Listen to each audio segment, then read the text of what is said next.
Hoje nós temos a honra de receber aqui na Maison do Cinema o Otto Guerra, que é uma referência na animação brasileira. É um orgulho estar aqui com você, Otto. Muito obrigada. O Otto tem um estúdio e uma produção de cinema há mais de 38 anos em Porto Alegre. Grandes filmes maravilhosos que você já deve ter assistido, que nós vamos falar aqui com ele e vamos exibir alguns trechos para vocês verem. Otto, obrigada por estar aqui hoje, né, com a gente, e gostaria muito de ouvir você, e sim, te deixar à vontade para falar sobre animação no Brasil, falar um pouco do seu percurso, como foi o seu percurso na animação, e também se você pudesse falar para a gente como que a animação brasileira ela evoluiu nesses últimos anos, se atualmente, qual é o panorama, se atualmente é um bom mercado, o que você diria também para os jovens brasileiros que gostariam de talvez entrar nessa profissão? Primeira coisa saiam da profissão, essa aqui é uma loucura. Adorei. Não, é brincadeira. A animação, essa atividade, né, tem características assim que precedem coisas, tipo, tem que desenhar, tem que ser um nerd, tem que desenhar, tem que sentar a bunda e ficar muito tempo praticando desenho, né? E a prática é uma coisa que precede a teoria. Tu desenha quando criança, né? E o fato de eu seguir desenhando, né, quando fiquei adolescente, foi ao mesmo tempo que assombrou a família, porque a família sempre tem essa coisa uma carreira que tenha garantias financeiras, né? Então a gente é muito pressionado para estudar alguma coisa como medicina, direito, enfim, né? Direito, essas coisas que são aparentemente é uma fábrica de infelicidade, né? Porque o momento que tu coloca o dinheiro como objetivo, eu acho que a vida da pessoa está comprometida, né? Então, não acredite na sua mãe, por mais que ela lhe ame, que é o seu bem. O bem da mãe é um fardo, no fim das contas, né? Porque tu vai ter que carregar esse peso de contrariar a família e tal. Mas vale muito a pena, assim, no meu caso foi libertador, porque daí eu acabo produzindo filmes que eu gosto de fazer, é um privilégio, né, viver de uma coisa que tu não sofre para fazer. Quer dizer, há um sofrimento evidente da incompetência, de conseguir aprender, mas é um sofrimento bom, é um sofrimento que eu estou disposto a...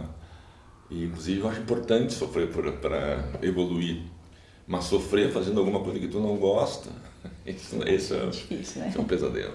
Não tem mágica, a parada toda está em insistir muito, desenhar, praticar. A teoria é importante, evidente, na literatura. Eu passei a ler depois disso. Eu lia muito quadrinhos, na verdade, né? Então as referências por exemplo, referência para o estilo, tu copia, né? Tu copia os teus ídolos. Então as referências, tu copiar os teus ídolos é importante. Depois lei geral, assim, para eu priorizei no início da produtora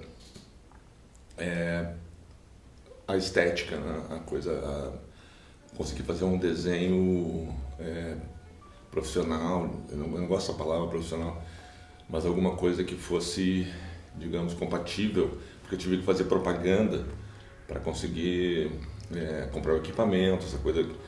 Na época era tudo analógico, né? Tudo muito caro, assim. Então eu trabalhei, fiz 500 filmes comerciais. E você usou esse dinheiro para financiar o seu primeiro filme? Qual foi o seu primeiro filme, se você mesmo se autofinanciou? Sim, foi. Foi o primeiro filme, foi em 84, eu já tinha 5, 6 anos da produtora. Qual é o nome do seu primeiro filme, desse filme que você fez? É O Natal do Burrinho, o primeiro filme. Que não era uma coisa tão louca, assim, irresponsável. Era um filme. Eu tinha um conhecimento no pessoal da TV Manchete, o Moisés Weltman. E daí havia uma chance de vender o filme para o Natal. E daí tinha um animador cearense conosco. A gente usou uma história, uma lenda nordestina, E terminamos um filme muito em cima do laço. Eu cheguei no Rio com o filme lá, com o Moisés, e não tinha chance alguma de vender o filme porque era muito... O preço de um filme, uma série, por exemplo, cada episódio dos Simpsons, uma TV paga mil dólares. Não, é uma coisa assim, não é ou menos. Não é nada, né? E o custo do filme era um filme de 3 minutos, na ocasião, lá era 10 mil, um custo mínimo, 10 vezes, 20 vezes mais do que isso, então eles não compraram. E a gente fez então um final metalinguístico, que funcionou muito, que o filme estreou em Gramado em 84. E essa exibição em Gramado foi uma coisa muito surpreendente, assim, porque nem eu esperava que fosse... O Festival de Gramado era um festival muito grande, o maior festival do Brasil. E a primeira vez que eu vi o filme, que o Maia voltou de São Paulo com esse final novo, foi na sessão de Gramado. E foi uma coisa espetacular, assim, não ganhamos grana, gastamos grana, mas houve uma legitimação, digamos, da produtora. Por ter feito esses filmes na década de 80, que não tinha nem em São Paulo, fora o Maurício de Souza, que fazia alguma coisa com a Turma da Mônica, não tinha produção de ficção no Brasil. Então a gente é uma espécie de pioneiros. E esses filmezinhos renderam a gente conseguir nos estabelecer como produtores de ficção. Sobretudo a gente fez um longa, chamado Rock Hudson, nesses mesmos termos, assim, sem dinheiro. E para fazer o filme a gente lavou os acetatos. O acetato é uma coisa muito cara. Então a gente lavou mais de 3 mil acetatos, com água, só lavar para poder reutilizar tudo. Nossa. Porque era muito caro, né? E o filme também usou as sobras dos filmes comercial. Mas o que importou nesse? Importou que a gente fez um longa-metragem. Então não tinha filmes no Brasil, isso é muito legal. E o Rock Hudson fazendo um filme trash, mesmo assim ele participou dos grandes festivais do Brasil. Brasília, Gramado. E como você, então, diria para os jovens cineastas que querem entrar na animação, em termos dessa criação autoral, né? Que você tem uma criação autoral. Então, como que você fala? O que você deixaria de mensagem entre a criação autoral e a criação de mercado?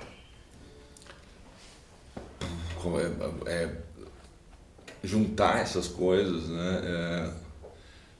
Fazer filmes que vendam. Não consegui descobrir isso ainda.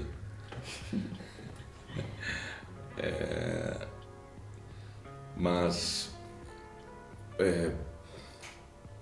tirando o mercado, a questão do mercado, que eu acho complexo, eu acho que o Brasil está no caminho, nós temos uma produção imensa. A primeira coisa, para existir um Bob Esponja, uma grande série como essa que vende, que tem um conteúdo que é absorvido por crianças, os caras roteirizam em camadas, uma criança entende de um jeito, eles chegaram num nível incrível, né, os americanos. Tem que ter 1000 séries produzidas que são uma bosta ou razoáveis. Então não é uma série para tirar um Bob Esponja, são 1000, 2000 séries. E nós estamos tendo agora no Brasil já pelo menos 100 séries de animação, uma coisa incrível. Eu não pensei que fosse estar vivo para ver isso. Longas, quando eu nasci, o Brasil tinha feito um longa-metragem em 56, justamente foi nessa época que teve o primeiro longa brasileiro, o Sinfonia Amazônica. Então, o que mudou de lá para cá é impressionante. Tem 26 longa em produção agora. Só eu produzi, trabalhei com 4 longas e trabalhei num longa do Maurício, Os Trapalhões, 5 longas-metragens. Então só eu na minha vida fiz mais filme do que o Brasil todo até os anos 60. Então isso quer dizer, houve uma progressão, assim, é uma coisa absurda, inacreditável. Mas para que se consiga que isso vire uma indústria, eu tenho fé que no máximo em 100 anos a gente consegue isso. Mas já estamos no caminho, né? Pelo menos a gente melhorou um pouco, né? Então, essa trilha. Não existe, isso é uma coisa importante, não existe o destino, existe o processo. E o processo é longo, né? Está sendo feito, está muito bom. Assim, eu vi o Menino e o Mundo agora do Ale Abreu, um longa de poesia visual. Maravilhoso mesmo. Incrível. Então o Brasil está no topo do... A Esbórnia também é um filme tecnicamente e com ideias da cultura brasileira pujante, exuberante. Então a gente tem tudo. Nós temos a técnica, a cultura, o dinheiro. O Brasil é muito rico. A gente tem só que parar com essa coisa de que a cultura é supérflua, que é coisa de vagabundo. Otto, que bom ter você aqui com a gente, né? Muito obrigada, porque sua visão filosófica, social, política, ela é muito importante, né? Porque é isso que os artistas têm para trazer para a sociedade, é esse questionamento, essa sensibilidade de ver, né, as coisas que precisam ser levantadas. A gente vê isso nos seus filmes, vê isso no seu pensar, e acho que você contribuiu muito. Tem contribuído muito com os seus filmes e com a sua fala, porque isso que você falou para os jovens também, a gente tem que fazer aquilo que ama, que gosta, né? E acho que nós temos que ter uma sinceridade, um comprometimento com a nossa sociedade, com o nosso momento político e social. Então eu agradeço muito você e obrigada por essa gentileza de transmitir esse conhecimento, essa experiência para a gente. É muito bom ter um espaço para falar, né? E isso vai ficar... Isso fica, né? Então, é importante. Vão se as pessoas ficam os filmes. Né? É verdade. Os vídeos agora. É verdade. Obrigada, Otto, um prazer. Obrigada a vocês pela atenção e é muito bom, né, poder ter pessoas incríveis assim aqui na Maison do Cinema. E vamos continuar nosso bate-papo com pessoas tão maravilhosas para nos ensinar um pouco mais. Aprendi muito com você hoje. Obrigada. Obrigado pelo convite aí. Posso saber o que está acontecendo por aqui? Você anda fumando orégano de novo, pai? Não, imagina. Então que cheiro é esse? Pizza, ora.